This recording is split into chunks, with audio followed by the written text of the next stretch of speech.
के लिए 3 दिन के गुजरात दौरे पे आया हूँ और इस वक्त गुजरात की हालत दिन ब दिन बहुत ज़्यादा खराब होती जा रही है। कुछ दिन पहले इन्होंने अपना पूरा मंत्रिमंडल बदला था, तो ये खुद भी मानते हैं कि इनसे गुजरात संभल नहीं रहा है। इन्होंने खुद माना कि इनके सारे मंत्री गलत थे, करप्ट थे, बेकार थे, इस वजह से इन्हें पूरा मंत्रिमंडल बदलना पड़ा।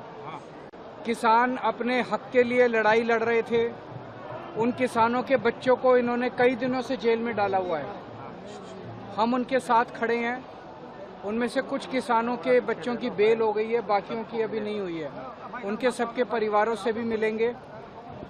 एक तरफ चारों तरफ नकली शराब बिक रही है, नकली शराब की वजह से युवा मर रहे हैं, नशा बहुत ज़्यादा बढ़ गया है गुजरात के अंदर। उस पर कुछ नहीं करती सरकार, किसानों के बच्चों को जेल में डालती है। ये गलत बात है।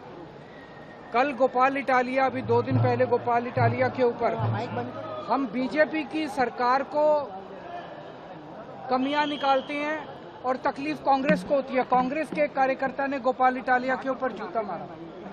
ये क्या है? कांग्रेस और बीजेपी के बीच में क्या चल रहा है? 30 साल से गुजरात के अंदर बीजेपी और कांग्रेस के गठबंधन की सरकार चल रही है। अब लोग तंग आ गए हैं और उसी वजह से मैं अब 3 दिन जो है लोगों से मिलूंगा, कार्यकर्ताओं से। केजरीवाल जी, आपने ड्रग्स और दारू की बात की। कांग्रेस के एमएलए विधायक जिग्नेश मेवानी, उन्होंने भी ये मुद्दा उठाया है, तो आप समर्थन करते हो? जो भी गुजरात के हक की बात करता है, गुजरात के अंदर नशा बहुत ज़्यादा बढ़ गया है और एक ये भी कहा जा रहा है मुंड्रा पोर्ट जो है वो एक तरह से पूरे देश के लिए ड्रग्स का एक तरह से वो बन गया, रूट बन गया है। तो उसमें काफ़ी सारी मात्रा में ड्रग्स जो है वो गुजरात में रह जाती है, बाकी पूरे देश में जाती है। तो ड्रग्स बढ़ रही हैं, नशा बढ़ रहा है, युवा बेरोजगार है, उसको नौकरी नहीं मिल रही है, युवाओं का भविष्य जो है वो अंधकार में होता जा रहा है। तो इस वक्त इसका एक ही समाधान है।